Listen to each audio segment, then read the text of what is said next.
इसका एक ही इलाज है, अंगदान करना।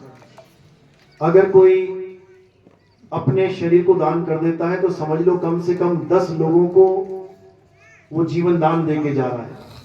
सबसे बड़ा दान इस दुनिया में नाम दान होता है जो गुरु प्रदान करते हैं, और सबसे बड़ा दान जो देह दान होता है जो एक भगत इस संसार को प्रदान कर सकता है।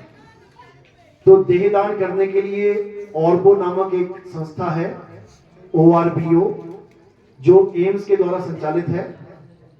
आप ऑनलाइन फॉर्म डाउनलोड भी कर सकते हैं और उसको भर के मेल भी कर सकते हैं। अंगदान और देहदान जरूर करना है। इससे क्या फायदा होगा हमें? सबसे पहला फायदा ये होगा कि ये जितने भी पेड़ों की कटाई होती है ये सब रुकेगी। इतने पेड़ वैसे नहीं कटते जितने लाशों को जलाने में कट जाते हैं। अगर मान के चलो भारत देश में 100 करोड़ हिंदू हैं तो 50-60 साल की एवरेज में हर इंसान ने मर जाना है। तो यानी 50-60 साल के अंदर 100 करोड़ पेड़ तो कटे ही कटे। कोई माई का लाल रोक ही नहीं सकता। तुम्हारे पिताजी एक्सपायर हो गए, क्या तुम पिताजी को बिना लकड़ी के जला सकते हो? नहीं जला सकते। इसका मतलब पिताजी तो जले जले, साथ में एक पेड़ भी जला के ले गए। अब उसी पिताजी से पूछो कि पिताजी पूरे जीवन में आपने पेड़ लगाए कितने?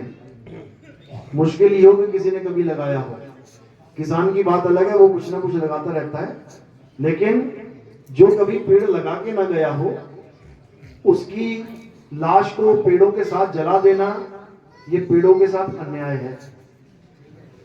इसलिए संतों ने इसका तोड़ निकाला था, ऐसा नहीं कि नहीं निकाला। हिंदू धर्म में ऐसे कई संत हैं, आप यकीन नहीं करोगे, जिन्होंने अपनी संस्था में, अपने पंथ में ये नियम बना रखा है कि हमारी लाश को, संतों की लाश को जलाया नहीं जाएगा। क्या किया जाएगा? या तो जल समाधि दे दो, जल में डाल दो कोई पत्थर बांध के। उससे क्या होगा? उससे जो जल के जीव जंतु हैं, मछली मच्छी जो भी है, वो शरीर को खा के पेट भर लेंगे। दादू जी का नाम सुना है? दादू जी के पंथ में किसी भी संत को जलाया नहीं जाता था। उनको क्या करते थे? उनको जंगल में छोड़ आते थे। लाश उठाई और जंगल में छोड़ आए। यानी मरने के बाद भी वो साधु संत एक जीव को जीवन दान देके जाता था। कोई भेड़िया आ गया, कोई सियार आ गया, लोमड़ी आ गई, कहां वो किसी को मार के खाती, कोई शेर आ गया, अब वो उस लाश को खा रहा है, यानी पेट भर गया ना। यानी 2 दिन एक जानवर जो खाता है, शेर जैसे शिकार करता है, तो हर दूसरे और तीसरे दिन में शिकार करता है। एवरेज टाइम यही होता है, रोज नहीं शिकार करता। फिर आराम करके पचाता है उसको अच्छे से। मगरमच्छ का भी यही हाल होता है, रोज नहीं खाते पीते वो। तो उस लाश को खाने के बाद किसी ना किसी जानवर की जान बच गई, जो आज मारा जाने वाला था बच गया वो। यानी संतों ने मरने के बाद भी जीवन दान दिया। उस वक्त ये सब नहीं था कि किडनी निकाल लो, आंखें निकाल लो, वरना जो आज मैं बात कह रहा हूं आपको, ये बात आपको उन संतों के द्वारा बोली जा चुकी होती, सुनाई दी जा चुकी होती। लेकिन अब वो जमाना आ गया है कि अब आपके अंग को मछलियों को खिलाने से अच्छा है कि आपके अंगों को किसी मनुष्य को जीवन दान देने में उसका यूज किया जाए। आपका मोबाइल खराब हो जाता है, किसी का कीपैड खराब हो गया, किसी की मोबाइल की स्क्रीन टूट गई, किसी की बैटरी खराब हो गई, तो क्या करते हो? मोबाइल को फेंक देते हो डस्टबिन में? क्या करते हो? ठीक करवाते हो। जो चीज टूट गई वो निकलवा दी और नई डलवा ली। तो मेरे भाई, जब केवल प्राण खत्म हुए हैं, जब केवल बैटरी खत्म हुई है, ये स्क्रीन भी चल रही है, ये कीपैड भी बढ़िया चल रहा है, सब कुछ ठीक चल रहा है, तो उस मोबाइल को आग के ऊपर क्यों रखना? उस मोबाइल को क्यों बर्बाद कर रहे हो? जिसके अंग तुम बना नहीं सकते। सारे डॉक्टर मिलके क्या एक किडनी बना सकते हैं? सारी दुनिया के डॉक्टर मिल रहे हैं, किडनी बना के दिखा दें।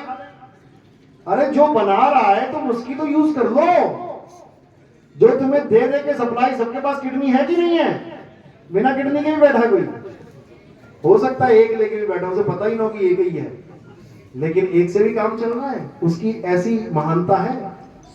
तो उस एक वाले को दूसरे की कब जरूरत पड़ जाए उसको खुद नहीं पता। तो इसलिए किडनियों को जलाने से अच्छा है कि उसको सेफ रखा जाए और जिसको जरूरत पड़ी है उसको दे दिया जाए। खाते थे किलो किलो घी खा जाते थे पहलवान हमारे। आज का पहलवान 250 ग्राम खा लेना तो डॉक्टर कहता है भाई अटैक करवाना है क्या, क्योंकि वो चीज नहीं है जो पहले थी। हमारे घर में से मक्का बाजरा ज्वार को साइड कर दिया गया और क्या दे दिया हमें, आटा, गेहूं का आटा, क्योंकि जो खाएगा आटा वो रहेगा हॉस्पिटल में आता जाता। इसलिए अब आटे को छोड़ देना है, मुझे भी मत दिया करो भाई। अब क्या खाना है, मोटा अनाज खाना है। आपको पता है कैंसर का इलाज हो गया घर बैठे। जो सिद्धू हैं क्रिकेट प्लेयर थे, उसकी वाइफ को 4th स्टेज का कैंसर था, 4th स्टेज का।